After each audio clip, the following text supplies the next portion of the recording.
Hello student, जो हमने सवाल लिया आज भी ट्रेडिंग अकाउंट का सवाल लिए। हमने क्वेश्चन लिया ओपनिंग स्टॉक है 90,000, परचेज है 2,62,000, परचेज रिटर्न है 12,000, सेल्स है 5,25,000, सेल्स रिटर्न है 10,000, वेजेस है 30,000, कैरेज इनवर्ड हमारा 4200 रुपये, फैक्टर रेंट है 24,000, ड्यूटी क्लियरिंग चार्जेस 20,000 रुपये हैं। इसके अलावा इलेक्ट्रिसिटी वाटर चार्जेस है हमारा 16,000 रुपये और क्लोजिंग स्टॉक कितना हमारा 82,000 और इसका क्लोजिंग स्टॉक हमारा कितना होगा 82,000।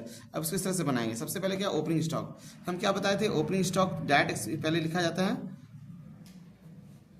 ओपनिंग स्टॉक हमारा कितना है, तो ओपनिंग स्टॉक है हमारा 90,000 लिख दिए। परचेज में ही लिखा था क्योंकि परचेज डायरेक्ट एक्सपेंस होता है। परचेज का अमाउंट 2,62,000 है। इसके बाद इसमें से परचेज रिटर्न को माइनस करते हैं। परचेज से परचेज रिटर्न क्या होता है, माइनस हो जाएगा, तो 2,50,000 हो गया, घटा के माइनस हो गया, 2,50,000 हो गया। नेक्स्ट है हमारा सेल्स है, ये डायरेक्ट इनकम होता है।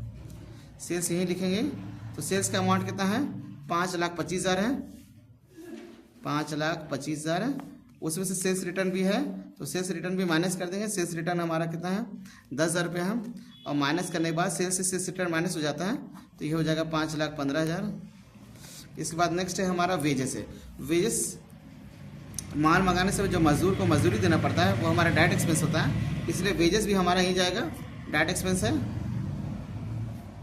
इसके बाद नेक्स्ट है हमारा कैरेज इनवर्ड, माल मंगाने से जो भाड़ा लगता है उसको भी डायरेक्ट एक्सपेंस माना जाता है, ये भी यहीं जाएगा। माल मंगाने का जो भी खर्चा होता है उसको ट्रेडिंग अकाउंट का डेबिट साइड लिखते हैं। तो कैरेज इनवर्ड हमारा है 4,200 रुपया। नेक्स्ट है हमारा फैक्ट्री रेंट है। फैक्ट्री रेंट कहाँ है, ये भी माल मंगाने खर्चा और फैक्ट्री खर्चा जो भी होता है यहीं पे लिखा जाएगा। तो फैक्ट्री रेंट कितना है हमारा, फैक्ट्री रेंट है हमारा 24,000 रुपया है। ड्यूटी एंड क्लियरिंग चार्जेस, ये भी माल मंगाने का टैक्सेस है। ड्यूटी एंड क्लियरिंग चार्जेस, ये भी माल मंगाने का खर्च है। तो ड्यूटी एंड क्लियरिंग चार्जेस हमारा कितना 20,000 है। इलेक्ट्रिसिटी भी हमारा